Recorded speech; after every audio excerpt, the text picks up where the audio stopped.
दोस्तों हाल ही में ही हमारी डिफेंस मिनिस्ट्री ने हमारी एरोनॉटिकल डेवलपमेंट एजेंसी को टेड बीएफ यानी कि twin engine deck base fighter jet के क्रिटिकल डिजाइन रिव्यू को करने की हरी झंडी दे दी है। जो ये हमारा टेड बीएफ फाइटर जेट होने वाला है, इस फाइटर जेट को स्पेशली हम हमारी नौसेना के लिए बनाकर तैयार करने वाले हैं। टेड बीएफ फाइटर जेट के अंदर फोल्डेबल विंग्स का इस्तेमाल किया जाएगा और आज इसी टेड बीएफ फाइटर जेट को लेकर हमारी एरोनॉटिकल डेवलपमेंट एजेंसी का हमारी वायुसेना से कहना है कि अगर हमारी वायुसेना टेड बीएफ फाइटर जेट के बेसिस पर बने हुए एक अलग से फाइटर जेट को लेना चाहती है तो हम हमारी वायुसेना के लिए इस फाइटर जेट को टेड बीएफ फाइटर जेट के बनने के केवल 2 सालों बाद ही अपनी वायुसेना को देना शुरू कर देंगे। और इस समय एरोनॉटिकल डेवलपमेंट एजेंसी की तरफ से इस नए लड़ाकू विमान को ओरका नाम दिया गया है। ओरका फाइटर जेट को लेकर इस समय एरोनॉटिकल डेवलपमेंट एजेंसी की तरफ से ये प्लानिंग की गई है कि जो ये हमारा ओरका फाइटर जेट होगा,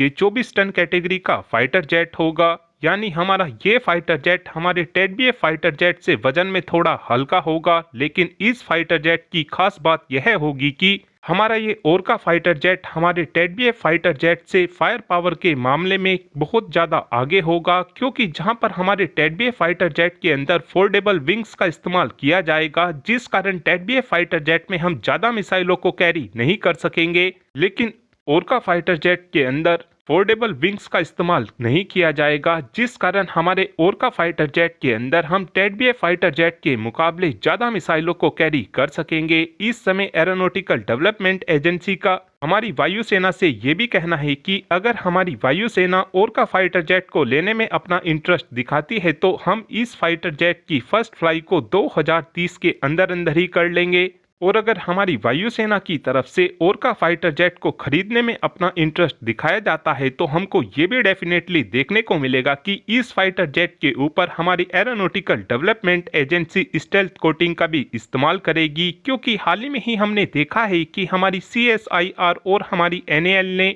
तो स्पेशल तरीके के रेडार एब्जॉर्बिंग मटेरियल को भारत के अंदर स्वदेशी टेक्नोलॉजी के दम पर बनाकर तैयार कर लिया है। और इन रेडार एब्जॉर्बिंग मटेरियल का नाम इस समय निराला और अदृश्य रखा गया है। इन रेडार एब्जॉर्बिंग मटेरियल का इस्तेमाल करते हुए हम अपने किसी भी फाइटर जेट को स्टेल्थ फाइटर जेट में काफी आसानी से बदल सकेंगे। लेकिन अब ये देखना अहम होगा कि क्या हमारी वायुसेना की तरफ से इस फाइटर जेट को खरीदने में अपना इंटरेस्ट दिखाया जाता है या फिर नहीं। साथ में एक अपडेट 6th जनरेशन के फाइटर जेट को लेकर भी आया है। हाल ही में ही हमने देखा है कि चाइना ने अपने 6th जनरेशन के J-36 फाइटर जेट की फर्स्ट फ्लाई को कराया था और अब जल्द ही ब्रिटेन भी अपने टेम्पेस्ट फाइटर जेट को मैदान में उतारने की तैयारी कर रहा है। इस वक्त ब्रिटेन का कहना है कि हम अपने टेम्पेस्ट फाइटर जेट की फर्स्ट फ्लाई को 2035 तक कर लेंगे। साथ में एक update Griffin E fighter jet को लेकर भी आया है, जहां पर इस समय बताया ये जा रहा है कि इस समय अमेरिका ने साफ ग्रुप को बिल्कुल साफ साफ बोल दिया है कि अगर आपने